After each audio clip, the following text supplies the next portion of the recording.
BRS working president KTR ఢిల్లీలోని కేంద్ర మంత్రి ధర్మేంద్ర ప్రధాన్ ని కలిశారు. యూజీసీ నిబంధనలు మార్చడంపై తమ పార్టీ అభ్యంతరాలను తెలియజేస్తూ వినతి పత్రం అందజేశారు.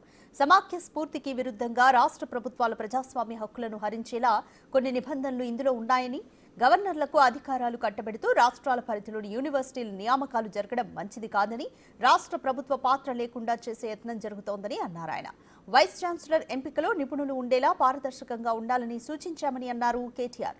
నో సూటబుల్ క్యాండిడేట్ అనే క్లాస్ తీసుకొచ్చి ఎస్సీ, ఎస్టీ వర్గాలకు అన్యాయం చేసే యత్నం చేస్తున్నారని, తమ అభిప్రాయాలను యూజీసీకి సైతం చెప్పామని అన్నారు కేటీఆర్.